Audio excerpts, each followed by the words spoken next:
everybody, welcome to another episode of Shmaxes. I'm Edward Nisanov and I'm here to save you money. Another common question that I get asked is about gifts. Eddie, I just got a gift from somebody. Am I going to have to report it? Am I going to have to pay tax on it? What do I do with this thing? I'll tell you what to do. So this is how gifts work. Say you throw a party, it's a wedding, or a quinceañera, or a bar bat mitzvah, somewhere where you get a lot of cash from all these people that show up to your party, hopefully. You're sitting on $10,000 or $15,000, and you're worried that you have to pay tax on it. Rule of thumb, the person that receives a gift will never have to pay tax on it as long as it's a bona fide gift, meaning it was received without any exchange of goods or services. All right? So, the way it will work is this. An individual who actually gives the gift may have to report it if they fall under certain limitations. What does that mean? An individual is allowed to gift up to $15,000 a year to each individual person without having to report it or potentially pay tax on it. So, Aunt Thelma could give you a gift of $50,000 and she would have to report a gift to you of $35,000, and the $15,000 is essentially non-reportable. If you fall in that category, you gotta do two things. One, give Aunt Thelma my number, and two, let her know, hey Aunt Thelma, thanks for the gift, I love you, but now you may have to file a gift tax return. It is what it is. We gotta follow the rules, right?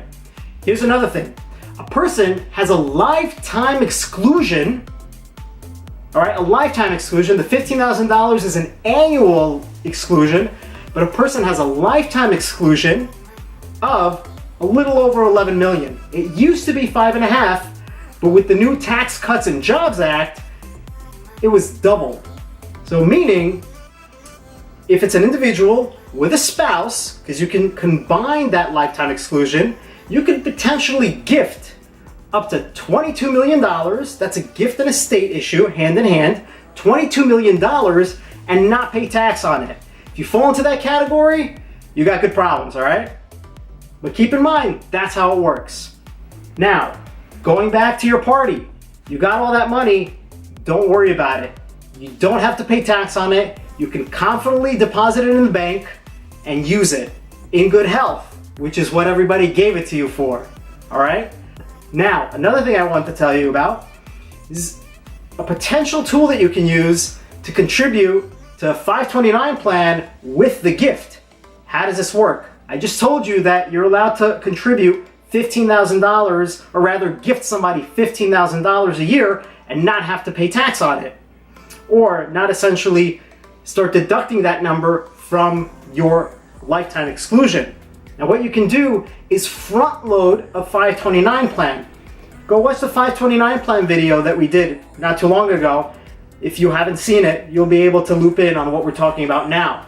Now what I mean by front loading, you're allowed to contribute 5 years worth of gifts in 1 year, and that will be ratably allocated over 5 years, and you can do it all in one shot. So you put in $75,000, 5 times 15, $75,000 into a 529 plan. You designate a certain beneficiary of that 529 plan, and you're good to go. You don't have to consider this in excess of that $15,000 if you do it all in one shot, but you still have to file that gift tax return in order to claim that.